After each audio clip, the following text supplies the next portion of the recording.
All right, let's jump right in. Today, we're diving into a philosophy that could completely change how you see your day, your goals, and pretty much your entire life. It's all about mastering two things that are absolutely critical for success: time and discipline. But before we get into the how-to, let me ask you a quick question. What do you think is the single most valuable asset in the entire world? You know, the one thing you have that, once it's gone, you can never ever get more of. What is it? Now, you might be thinking of things like gold, diamonds, maybe cold hard cash. And yeah, those are valuable, for sure.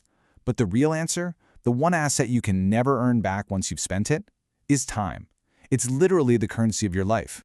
So in this explainer, we're going to approach this like a doctor. First, we'll get the diagnosis, why time is so unbelievably important.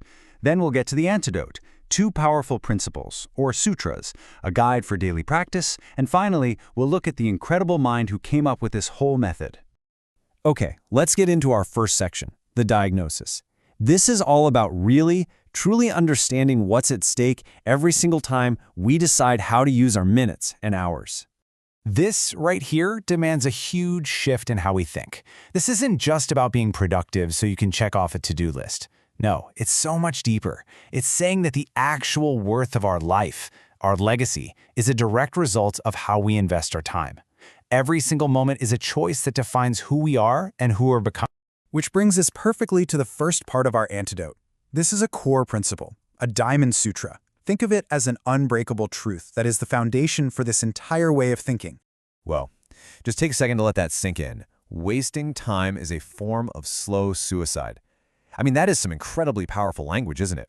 It completely reframes procrastination. It's not just a bad habit anymore. It's a self-destructive act. And it's a two-way street. If you destroy time, time will eventually destroy you. So, this is what he means by slow suicide.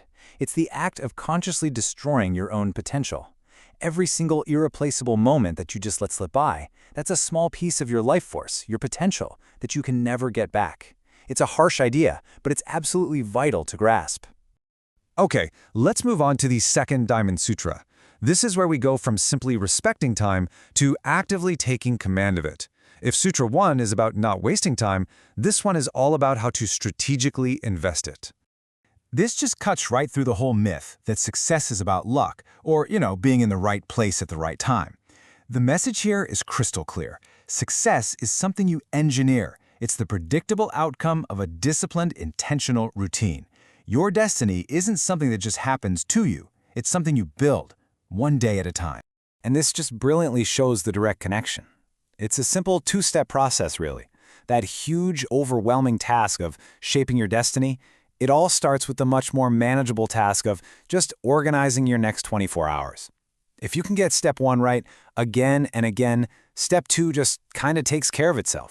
So this is the crucial part, right? How do we take these huge, powerful ideas and actually make them real in our lives? How do we turn this wisdom into a practical daily habit? Well, first, you have to identify the main villain in this story, and it's an enemy we all face: laziness. It's described here as a slow poison. See, it doesn't kill you all at once. It just slowly chips away at your ambition, your discipline, and your potential, until one day you look up and wonder where all the time went. And this right here, this is the mental battle that happens in our heads every single day. On one side, you have the enemy's favorite weapon, the illusion of tomorrow. Laziness loves tomorrow because you can always put things off. But on the other side is the one thing that this philosophy says is real: now. The only thing that actually exists is this very moment. So, the practical antidote, the way to fight back, is to start investing your time, not just spending it. Fill your moments with purpose. Engage in something creative, something constructive. The key is to count every minute. When you start treating your time like the incredibly precious resource it is, even the most ordinary actions start to build an extraordinary legacy.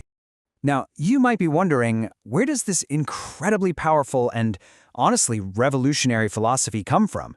Who's the mind behind this whole method? These teachings come from Pandit Sri Ram Sharma Acharya-ji. He was a sage, a philosopher, and a social reformer who is more widely known by the title Yuga Rishi. He dedicated his entire life to the spiritual and moral awakening of humanity. And his message wasn't just some abstract theory. He gave people practical frameworks that have empowered millions around the globe to break free from mediocrity and live truly purposeful lives.